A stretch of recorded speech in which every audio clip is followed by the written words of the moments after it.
Hello दोस्तों, AP education for civil services में मैं अनुराग आप सभी का स्वागत करता हूं। आज हम चर्चा करेंगे अगला अध्याय अक्षांश और देशांतर, भूगोल विषय का अगला अध्याय अक्षांश और देशांतर।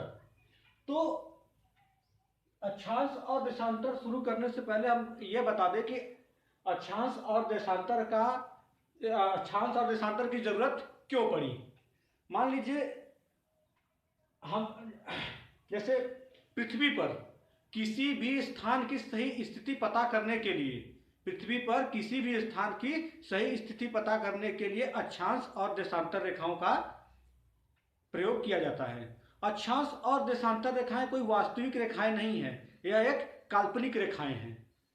जैसे मान लीजिए हमारा कोई मान देश का कोई शत्रु, जैसे कोई आतंकवादी है, वह 70 डिग्री उत्तरी अक्षांश पर 70 डिग्री पर है। तो अब उत्तरी अक्षांश पर 70 डिग्री कहाँ है? ये यहां से यहां तक उत्तरी अक्षांश पर 70 डिग्री है। और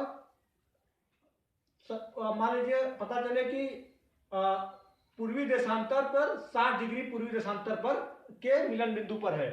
70 डिग्री उत्तरी अक्षांश और 60 डिग्री पूर्वी देशांतर के मिलन बिंदु पर है। तो हम क्या करेंगे कि एक मिसाइल तैयार करेंगे और उस मिसाइल कंप्यूटर में फीड करेंगे 70 डिग्री उत्तरी अक्षांश और 60 डिग्री पूर्वी देशांतर। तो यह मिसाइल जो है उस आतंकवादी के सीधे सिर पे जाके गिरेगी। तो स्थिति को सही से पता करने और लोकेशन को समझने के लिए हम अक्षांश और देशांतर रेखाओं का प्रयोग करते हैं। तो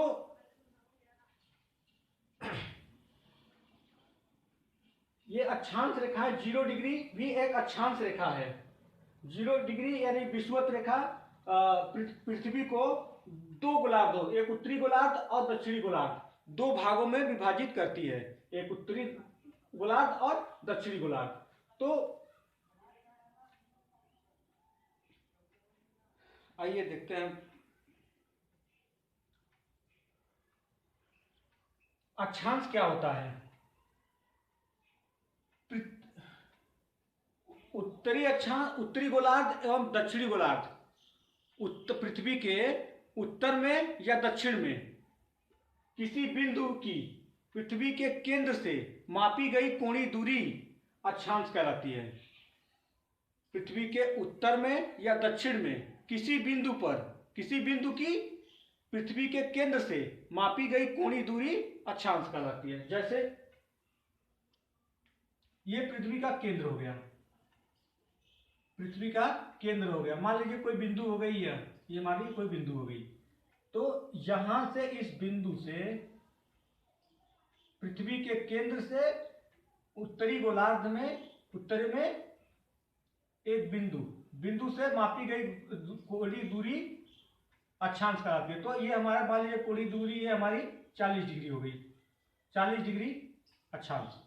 तो यहां से इस 0 डिग्री के समानांतर हम एक रेखा खींच देंगे ये। अब इसको हम मिटा देंगे। अब ये हमारी 0 डिग्री हो गई, तो ये हमारा कितना डिग्री हो गया? 40 डिग्री, 40 डिग्री।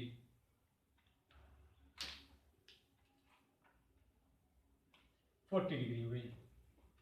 ठीक इसी तरीके से हम मान लीजिए यहां एक बिंदु लिए, इस बिंदु से पृथ्वी के केंद्र से एक रेखा खींचे और फिर इसके समानांतर हमने एक ये रेखा खींच दी। ये मान लीजिए हमारा हो गया। ये हमने अगर ये रेखा 80 डिग्री हम लिए तो ये हमारी 80 डिग्री हो गई, 80 डिग्री अक्षांश रेखा हो गई। तो कहने का मतलब यह है कि जो अक्षांश रेखाएं हैं एक एक डिग्री पर अक्षांश रेखाएं होती हैं। जैसे ये हमारा उत्तरी ध्रुव है, ये उत्तरी ध्रुव और ये दक्षिणी ध्रुव। उत्तरी ध्रुव पर हम यहाँ पे ये 90 डिग्री हो गई, यहाँ पे हमने सीधा लिया, ये इस तरह सीधा अक्षांश रेखाएं ये सीधा हमने ले लिया। तो ये हमारी कितनी डिग्री हो गई? 90 डिग्री, 90 डिग्री। तो इसका मतलब यह है कि जो ये हमारी अक्षांश रेखाएं हैं वो पृथ्वी के उत्तरी ध्रुव पर 90 डिग्री होगा, उत्तरी ध्रुव पर 90 डिग्री होगा। इसका मतलब यह है कि 0 डिग्री विषुवत रेखा से उत्तरी ध्रुव तक कुल 90 अक्षांश रेखाएं होंगी। इस तरीके से 90 अक्षांश रेखाएं होंगी। अब चूंकि 90 अक्षांश रेखाएं यहाँ खींचना संभव नहीं है, इसलिए हम 90 अक्षांश रेखाएं होगी टोटल। इस तरीके से 90 अक्षांश रेखाएं होंगी। ठीक उसी तरीके से दक्षिण में भी 90 अक्षांश रेखाएं होंगी इस तरीके से।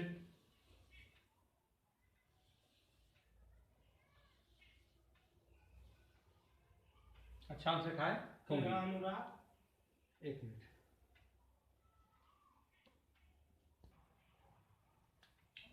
तो इसी तरीके से दक्षिण में भी 90 अक्षांश रेखाएं होंगी। तो कुल 90 इधर और 90 इधर 180 अक्षांश रेखाएं होंगी। और एक अक्षांश रेखा है 0 डिग्री। जो 0 डिग्री अक्षांश रेखा होती है वो सबसे लंबी अक्षांश रेखा होती है। और 0 डिग्री अक्षांश रेखा को मिला करके कुल 181 अक्षांश रेखाएं होती है। पृथ्वी पर उत्तर और दक्षिण दोनों को मिला करके और साथ में 0 डिग्री अक्षांश को मिला करके 181 अक्षांश रेखाएं होती हैं। वास्तव में अक्षांश रेखाएं केवल एक रेखा ना होकर के वृत्त होती हैं, क्योंकि यह पृथ्वी के इस साइड में भी होती हैं और उसके पीछे भी होती हैं। जैसे हम कोई फुटबॉल लेते हैं तो फुटबॉल के एक साइड फुटबॉल के लेकर इस पेन से अगर ऐसी हम एक रेखा बना दें तो वो दोनों तरफ बनेगी, इस साइड भी बनेगी और उस साइड भी बनेगी। तो यह हमारी जो होती है अक्षांश रेखाएं होती हैं जो दोनों तरफ होती हैं। तो 0 डिग्री सबसे बड़ी अक्षांश रेखा होती है और 90 डिग्री केवल एक बिंदु के रूप में होती है, सबसे छोटी अक्षांश रेखा होती है। और विषुवत रेखा यानी 0 डिग्री से जैसे हम उत्तर की ओर और दक्षिण की ओर यानी उत्तरी ध्रुव और दक्षिणी ध्रुव की तरफ जाएंगे, अक्षांश रेखाएं और रेखाओं की जो दूरियां हैं वो घटती जाएंगी। और 0 डिग्री से 90 डिग्री जाते जाते अक्षांश रेखाएं केवल एक बिंदु के रूप में रह जाएंगी। कुछ अक्षांश रेखाओं को हम विशेष नाम देते हैं, जैसे कुछ अक्षांश रेखाओं को हम विशेष नाम देते हैं,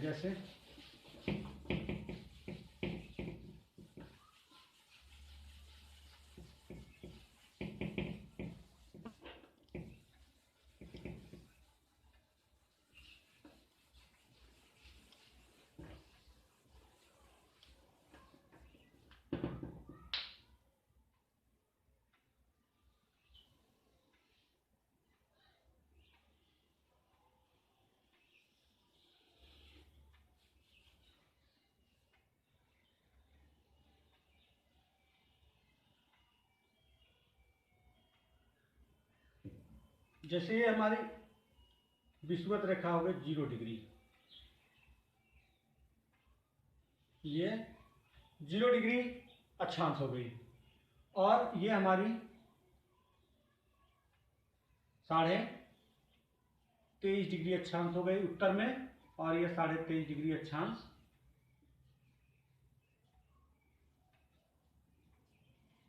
23.5 डिग्री अक्षांश ये दक्षिण में, ये साउथ में और ये नॉर्थ में, यानी कि ये हुआ 23.5 डिग्री अक्षांश उत्तर में और 23.5 डिग्री अक्षांश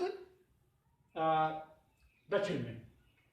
तो सूर्य की लंबवत किरणें, एक वर्ष में पृथ्वी पर पड़ने वाली सूर्य की लंबवत किरणें विषुवत रेखा से जब सूर्य उत्तरायण होता है तो उत्तर की ओर यानी कर्क रेखा तक 23.5 डिग्री तक जाती हैं। और जैसे जैसे सूर्य जब दक्षिणायन होना शुरू होता है तो ये किरणें जो विषुवत रेखा पर आती हैं और विषुवत रेखा पर आने के बाद पुनः ये ये कर्क रेखा हो गया और ये मकर रेखा, 23.5 डिग्री दक्षिण में मकर रेखा, 23.5 डिग्री उत्तर में कर्क रेखा। तो एक वर्ष में पृथ्वी पर पड़ने वाली सूर्य की लंबवत किरणें, हम लंबवत किरणों की बात कर रहे हैं क्योंकि सूर्य की जो किरणें पूरी पृथ्वी पर है, लेकिन लंबवत किरणें कर्क रेखा कर्क उत्तर जब सूर्य उत्तरायण होने लगता है तो कर्क रेखा पर जाती हैं और कर्क रेखा के बाद पुनः वह विषुवत रेखा पर आती हैं। विषुवत रेखा पर आने के बाद फिर पुनः वह मकर रेखा की तरफ अग्रसर हो जाती हैं और यह प्रक्रिया वर्ष भर लगातार चलती रहती है। ऐसा क्यों होता है? क्योंकि पृथ्वी हमारी एक तो अपनी अक्ष पर साढ़े 23.5 डिग्री झुकी हुई है और दूसरी वह सूर्य की परिक्रमा करती है। अच्छा, एक बात यह कि सूर्य जो है सूर्य की लंबवत किरणें विचलन नहीं करती। सूर्य की लंबवत किरणें विचलन नहीं करती, जो विचलन करती है वो पृथ्वी घूमती है सूर्य के चारों तरफ, तो पृथ्वी विचलन करती है, सूर्य विचलन नहीं करती। सूर्य की लंबवत किरणें विचलन नहीं करती, पृथ्वी विचलन करती है। तो पृथ्वी अपनी अक्ष पर 23.5 डिग्री झुकी होने के कारण सूर्य के चारों ओर परिक्रमा करती है। सूर्य के चारों ओर परिक्रमा करती है। इसके पहले वाले वीडियो में हमने बताया कि जो पृथ्वी है वह सूर्य के चारों ओर परिक्रमा करती है, तो अपनी अक्ष पर झुके होने के कारण सूर्य की किरणें जो है कर्क रेखा से और मकर रेखा के बीच वर्ष भर रह जाती है। कर्क रेखा से मकर रेखा के बीच वर्ष भर रह जाती है। यह होता है पृथ्वी के अपने अक्षांश पर झुके होने के कारण और सूर्य के चारों ओर परिक्रमा करने के कारण। इसी कारण 23.5 डिग्री दक्षिण और 23.5 डिग्री उत्तर में पृथ्वी जो है रह जाती है। परिक्रमा सूर्य की लंबवत किरणें जो है 23.5 डिग्री दक्षिण और 23.5 डिग्री उत्तर पर पड़ती हैं।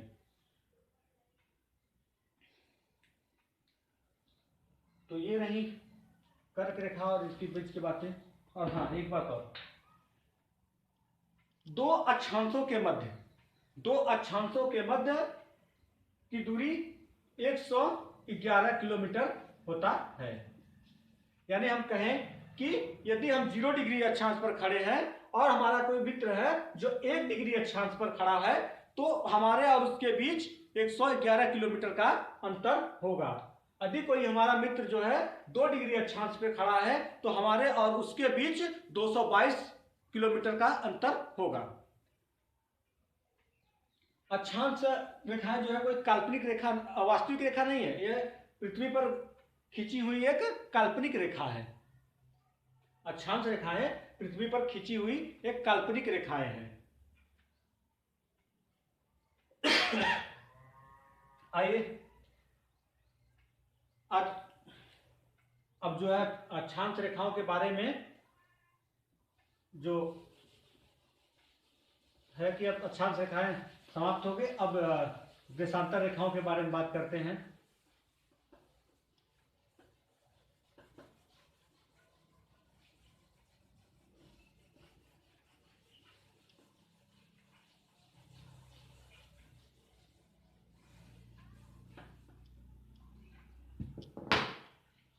थोड़ी सी स्याही भर ले इसमें।